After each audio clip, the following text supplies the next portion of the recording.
Most people believe success arrives when life is calm. That is the lie you have been sold. Success does not arrive when life is calm. It arrives when you act as if nothing can shake you. Because how you carry yourself in chaos is the thing that decides whether your dreams live or die. Now, every morning, somewhere between the alarm and the coffee, the average person lets the world write their day for them. They check the news. They check the inbox. They check the opinions of others. By the time their feet hit the floor, their mind is already borrowed. By noon, they have reacted to 1,000 small things and chosen none of them. By night, they wonder where the year went. And the cost? A quiet leak, a slow drip, a lifetime spent reacting instead of authoring, a mind that looks busy and feels empty. A life that looks full and is in truth on rails. But here's the truth. The stillness you crave is not the absence of storms. It is the calm you carry through them. And that calm is not given. It is rehearsed. It is built. It is worn like a second skin until nothing the world can throw at you lands where you live. Now, here's the truth. There is one principle, one posture, one inner law that separates those who break from those who bend and rise. It is this. When you act as if nothing can shake you, your success will follow. Say it again with me. Slow this time. When you act as if nothing can shake you, your success will follow. Let that settle. It is the spine of everything we are about to walk through. Pause. History remembers a few. Abraham Lincoln walked into Cooper Union Hall in New York City in the winter of 1860. He was not yet the president. He was a country lawyer, tall, gaunt, unpolished. His rivals in that room were refined orators who had spent years in the courts of the East. When Lincoln stepped to the podium, his hands trembled, his knees shook. The door of the back room where he had been warming himself had jammed behind him, and he had just spent 15 minutes pulling at it while his political enemies snickered on the other side. And when he opened his mouth, his voice was steady.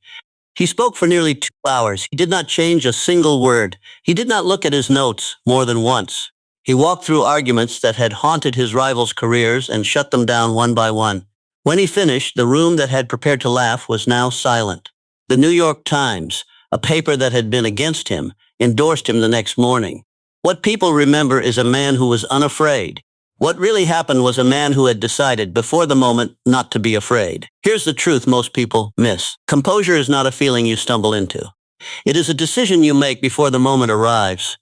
The trembling hands do not disqualify you. They qualify you. They prove that what you carried into that room was real and not borrowed. Pause. The reversal is this. Most people think composure means calm nerves. They have been lied to. Composure means a rehearsed response to a moment that has not yet arrived. Tonight, before you sleep, do this. Write down the one fear you have been postponing. Name it. Read it back to your own eyes. Hold the page like evidence. Tomorrow, when that fear returns, you will recognize it. You will not be ambushed. And in that recognition, you will stand when the room shakes. Most people wait to see before they believe. That is the trap. Pause. Thomas Edison had failed 9,999 times by the late autumn of 1879. Different chemistries. Different filaments, different shapes of glass, different teams. He had been pushed out of his own laboratory. His wife had been told by doctors to expect the worst. He was, by every reasonable measure, finished. And yet, on that October night, when the carbon filament inside a vacuum-sealed bulb began to glow and held its glow for 13 and a half hours, Edison did not say, "I think we have something." He said, "We have succeeded." He spoke before he had proof. He told the press. He telegraphed the news. He booked demonstrations in advance. And because he spoke as if it were done, the next 9 months of refinement happened on rails instead of in fog. Pause. Your mouth is a magnet. What you say out loud begins to act on you first. Here's the thing. Words are not the report of what is happening. They are the runway on which what is happening begins to roll. Most people reverse this. They wait for certainty, and then they speak. The ones who get there first are the ones who speak as if they have already arrived. They draw the runway. The plane lands because the strip exists. Today, sit down. Write one sentence that describes your life 1 year from now, written as if it has already happened. Read it each morning for the next 30 days. Let your ears hear what your future holds. Let your tongue rehearse the truth before your hands have built it. Walt Disney was fired from the Kansas City Star in 1919 because the editor said he lacked imagination and had no good ideas. He went home. He kept drawing. A few years later, his first animation company, Laugh-O-Gram, went bankrupt. His final meal in Kansas City came out of the loose change in his pocket. He was 21. He took a train to Hollywood. He sat on a folding chair in his uncle's garage. He worked through nights he could not pay for. The cheap seats kept yelling. They said his mouse would never work. They said Disneyland would never be built. They said Steamboat Willie is a novelty and a phase. He walked past the cheap seats. Most people live in the cheap seats. They mistake them for the front row. Confusion, when it speaks loudly and often, can sound like wisdom. It is not wisdom. It is amusement. It is the crowd that has gathered because the show was canceled, and they would rather heckle the empty stage than build their own. Here's the truth. The opinions of those who have not done the thing are not data. They are noise. They are the rumble of a river that has never reached the sea. Tonight, name 3 people whose opinion still moves you. Ask yourself which of them has done the thing you are trying to do. If none of them have walked past, you do not owe them your dream. And the truth beneath all of this has not changed. When you act as if nothing can shake you, your success will follow. The posture you are building is the same posture every age has demanded of the few who answered. In the spring of 1887, a teacher named Anne Sullivan placed her student's hand under a stream of water at a small pump in Tuscumbia, Alabama, and traced the word water into a 7-year-old girl's palm. In that single moment, language detonated inside Helen Keller's skull. 17 years later, in 1904, she walked across the stage at Radcliffe College to accept her degree. 500 people in the room. None of them could see her face. None of them could hear her voice. She had to decide, before any of them did, what her face would look like when she walked to the front of the room. She could not borrow their confidence. She had to build her own, slowly, brick by brick, word by word, speech by speech, until she wore it like weather. Most people think confidence is a feeling that arrives when conditions are right. They are wrong. Confidence is a face you build in the mirror before the day has told you what to feel. It is a muscle. It only grows under use. It is the jaw you tighten on purpose. It is the breath you take before the breath the day forces on you. Pause. In the morning, before your feet leave the bed, decide the face. Decide the posture. Decide what your eyes will look like before the news, before the email, before the alarm of other people's emergencies. Build it, practice it, wear it. Let it become the weather of your day. This is what it means to act as if nothing can shake you, in the quiet of your own reflection, before the world has had a chance to speak. Marcus Aurelius wrote his private notebooks on the banks of the Danube in a tent while the empire was at war. He was emperor of Rome. He was 17 when he took the throne. He watched plague rip through the city. He watched floods. He watched revolt. He watched the east rise and the west tremble. And every night, in those small hours, he opened his journal and wrote the same unflinching question to himself.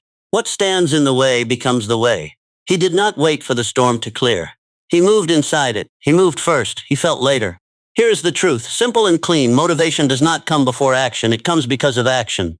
The heart does not beat because the body is alive. The body is alive because the heart beats. The same morning, the average person waits to feel ready. The ache they feel, that hollow at the center of their chest, they mistake it for the truth about themselves. It is not. It is just a signal that has not yet been answered by motion. So the rule is this, the 5-minute rule. When the thought arrives, go, move 5 minutes. Open the page, lift the phone, pick up the tool, take the first stroke of the brush. Let 5 minutes of motion do what no amount of waiting ever did. Readiness is not the cause. Readiness is the effect. Movement comes first. Ray Kroc was a 52-year-old milkshake machine salesman when he walked into a small restaurant in San Bernardino, California, in the spring of 1954. He had spent his whole life selling. He had sold paper cups. He had sold blenders. He had been passed over for every promotion he ever wanted. He had a heart condition. He had failing arteries. He was by every reasonable measure the wrong kind of man to be standing at the edge of a revolution, but he saw. He saw a small kitchen with 2 golden arches. He saw 16 workers. He saw the smell of fries drifting out into a parking lot full of cars that had not yet learned to call it lunch. He bought the franchise rights. He was 54 when the first McDonald's opened under his name. He was 59 when it went public. He was 63 when he ran the company at the scale most people dream about from the age of 20. Most people think perseverance is a kind of patience. They have been taught wrong. Perseverance is not waiting. Perseverance is the habit of returning every dawn to the line you drew the night before. It is the brick that gets laid at the end of a long, unglamorous day. It is the page that gets written at midnight when no one is watching.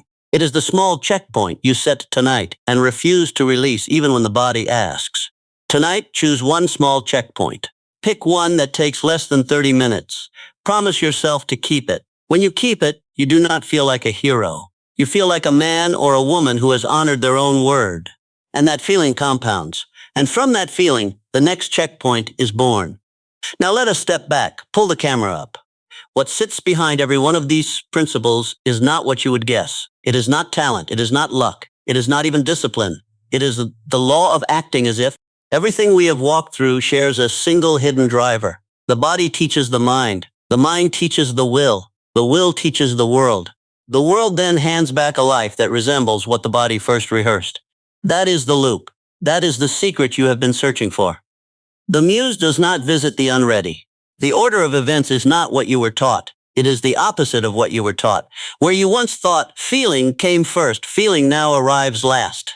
Where you once thought readiness was the price of action, readiness is the dividend of action. The painter does not find her brush and then decide what to paint. She paints, and the brush answers in her hand. The mason does not feel like a mason and then lay a brick. He lays the brick, and the feeling of being a mason grows. The blade is not sharp because it rested. The blade is sharp because something was drawn across it again and again in the dark. So this is the work. Rehearse the face. Rehearse the walk. Rehearse the word. Rehearse the small fire of motion before the day has been born. Let the body go first. Let the mind follow. Let the world take notes. And now we must speak of something more inward. Because all of these principles, the standing, the speaking, the walking past, the building of the face, the moving, the holding, none of them work if you still answer to somebody else's version of you. Pause. Comparison is the thief that will rob you of joy and cloud your mind before it has even had time to clear. It is the silent tax on every morning. It is the slow poison in every single cup. Drop it. Today, drop it. You are not behind. You are simply on your own clock, and your own clock is the only one that matters. Pause. Validation begins within, not because you are stubborn, because no one else has walked the road you are walking. No one else has seen what you have seen behind closed doors. Their applause is loud for one season and gone the next. Your inner nod is the only applause that compounds. Pause. You are the center of your universe, and you must never forget it. Not in the arrogance of a fool, but in the dignity of a man or woman who has chosen to live by their own standard. The world is wide. The world is loud. But the throne of your own mind is yours and yours alone. Reclaim it. Sit in it today. Reclaim the throne of your own mind. Before the world believes in you, you must believe in yourself. Not as a slogan, not as a poster, as the steady, unglamorous habit of honoring the small promises you made to yourself this morning. That is the rehearsal of belief. That is the only thing that lasts. And when you act as if nothing can shake you in that quiet room of your own deciding, your success will follow. So here, on the edge of everything you have just heard, there is only one thing left for you to do. Pause. Stop waiting. Stop making excuses. Start doing. Pause. Stop waiting for the moment that never comes. Stop wrapping your dream in the safer language of someday. Stop rehearsing your failures in the mirror of other people's opinions. Start today, before the day tells you who to be. Decide tonight who you will be tomorrow, before the morning tells you what it expects. And picture this with me, slowly. Picture the morning. Picture you, calm at the center of the morning, untouched by the noise. Picture the storm that would have rattled you last year, sliding past your frame without leaving a mark. Picture the face in the mirror steady. Picture the voice steady. Picture the words arriving before the proof, and the proof rushing in to meet them. Picture the world bending toward you because you stopped waiting for it to invite you. Pause. That life is not a fantasy. That life is what happens to a person who refuses to wait. That life is what arrives when you carry in your bones the sentence we have been whispering together all along. When you act as if nothing can shake you, your success will follow. When you act as if nothing can shake you, your success will follow. When you act as if nothing can shake you, your success will follow. Pause. Reclaim the throne of your own mind. Pause. Your time is now. Success does not arrive when life is calm. It arrives when you act as if nothing can shake you. The stillness you crave is not the absence of storms. It is the calm you carry through them. Composure is not a feeling. It is a decision you make before the moment arrives. The trembling hands disqualify no one. They qualify you. Most people wait to see before they believe. They have the order backwards. Your mouth is a magnet. What you say out loud begins to act on you first. Words are not the report of what is happening. They are the runway on which what is happening begins to roll. The ones who get there first are the ones who speak as if they have already arrived. The cheap seats mistake themselves for the front row. Confusion, when loud, can sound like wisdom. The opinions of those who have not done the thing are not data. They are noise. You do not owe your dream to anyone who has not earned the right to judge it. Confidence is a face you build in the mirror before the day has told you what to feel. It is a muscle. It only grows under use, brick by brick, word by word, speech by speech. That is how confidence is built. Motivation does not come before action. It comes because of action. Readiness is not the cause of movement. Readiness is the dividend of movement. Movement is the cause. Feeling is the effect. The plane lands because the runway already exists. The ache you feel in the morning is not the truth about you. It is a signal waiting for motion. Perseverance is not waiting. Perseverance is the habit of returning to the line you drew the night before. The brick is laid at the end of a long, unglamorous day. That is when the work is honored. Behind every one of these principles sits one hidden driver. It is the law of acting as if. The body teaches the mind teaches the will teaches the world. The muse does not visit the unready. The muse visits the moving. Where you once thought feeling came first, feeling now arrives last. The blade is not sharp because it rested. The blade is sharp because something was drawn across it. Comparison is the thief that robs you of joy and clouds your mind before it can clear. Validation begins within, or it begins nowhere. Their applause is loud for one season. Your inner nod is the only applause that compounds. You are the center of your universe, and you must never forget it. Reclaim the throne of your own mind. Before the world believes in you, you must believe in yourself. Stop waiting. Stop making excuses. Start doing. Decide tonight who you will be tomorrow, before the morning tells you what it expects. The world bends toward the person who refuses to wait for the invitation. Your time is now. Nothing shakes you. Everything follows. Calm wins. Chaos loses. Decide. Rehearse. Move. Reign. The throne is yours. Walk as if you have arrived. Napoleon Hill, motivation. Act, think, and grow rich. Set success. Napoleon Hill. Act as if nothing. Mindset shift. Inner calm, stoic, daily motivation. Napoleon Hill, act as if. Motivation, stoicism, mindset, successes, quotes. There's a quiet promise buried in the pages of Napoleon Hill's work, and it sounds something like this. Success does not arrive when life is calm. It arrives when you act as if nothing can shake you, because the posture you carry into your storm is the posture your future will recognize you by. In a world that hands out certainty like confetti, and then forgets it by noon, the rare work becomes the work of building the inner weather before the weather arrives. That is the work this video is built to walk you through, slowly, reverently, and one breath at a time. Across the next hour, you will move through 6 quiet principles that have reshaped the lives of Abraham Lincoln, Thomas Edison, Walt Disney, Helen Keller, Marcus Aurelius, and Ray Kroc. You will learn to stand when the room shakes, to speak as if it is done, to walk past the cheap seats, to build the face in the mirror, to move when others freeze, and to hold the line at midnight. Above all of them sits one hidden driver, the law of acting as if, and beneath all of them waits the deepest belief Napoleon Hill ever committed to paper. When you act as if nothing can shake you, your success will follow. Reclaim the throne of your own mind. Your time is now.